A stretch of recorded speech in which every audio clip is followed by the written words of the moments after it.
Joining me now, Jeff Crouere, a Louisiana talk radio host, and Jonathan Kott, a former Senate Communications Director. Gentlemen, welcome. Thanks, Mike. Jonathan, what's your reaction to the latest news we are hearing out of Ukraine?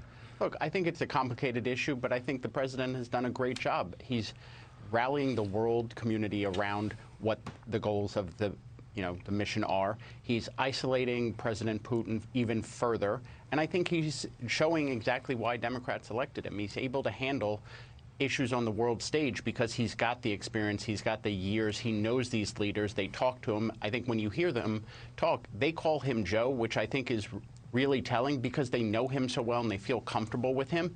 And I think that is leading us, hopefully, to a successful end to this horrific war that was started by Vladimir Putin.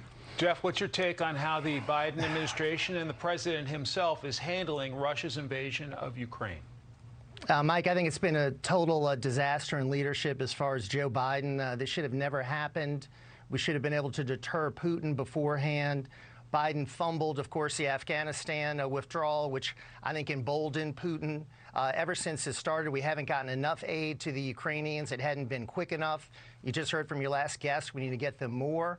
Joe Biden knows these foreign leaders. He might mispronounce their names. He might even not know where he is. Look at what happened in Poland. He said our troops were going into Ukraine. They're not. He said we're going to respond in kind with chemical weapons. We're not. And then he said there needs to be a regime change in Russia. That's not the responsibility of the United States president. He could blunder us into World War III, Mike. We are in a dangerous situation with this man as president of the United States. He is mentally incompetent. He has done a horrible job on this and all the other issues that he's tackled in the first 14, 15 months of his presidency. Jonathan, we heard a very emotional appeal from a Ukrainian member of parliament on the show. What about the idea of trying to send more to help the Ukrainians in this fight? Yeah, I think the U.S. should do everything we can to help them, but we are getting dangerously close to World War III, and I think that's what President Biden is trying to keep us out of. He knows how dangerous that would be, not just to our country, but to the world, and that's why he's finding ways to work with the allies, work with NATO, and get the Ukrainians the weapons they need, the tools they need. But you have to give them credit. What they're doing with the limited tools they have is amazing. They are beating back what was perceived to be one of the, 5 best armies in the world and showing that Vladimir Putin has no army that we should be scared of.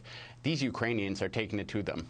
All right, one other topic real fast. Jeff, the Hunter Biden story has heated up. It's not just a story that Fox is doing. How do you assess some mainstream media outlets covering it now?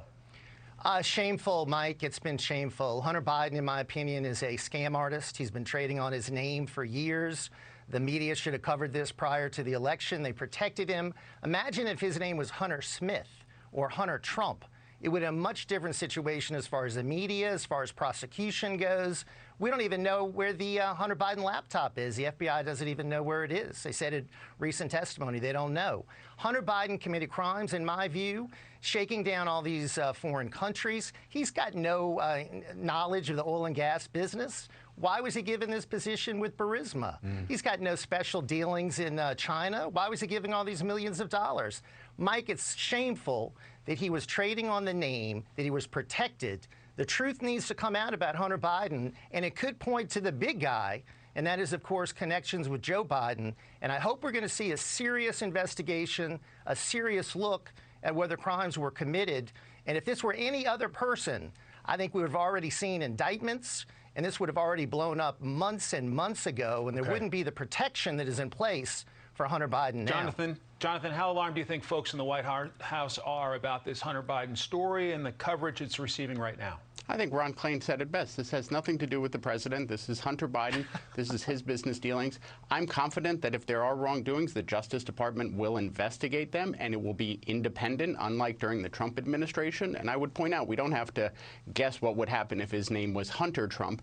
The Trump kids flaunted ethics laws and came very close to committing crimes while they were in the White House. Let's not forget, did they make millions of dollars in China? Did they make millions of dollars in Ukraine? Did they make millions of dollars all over the world? Ivanka flew to China as a White House employee with the president and then got patents from the Chinese government. That is a crime. Why did the wife of the mayor of Moscow give her $3.5 million?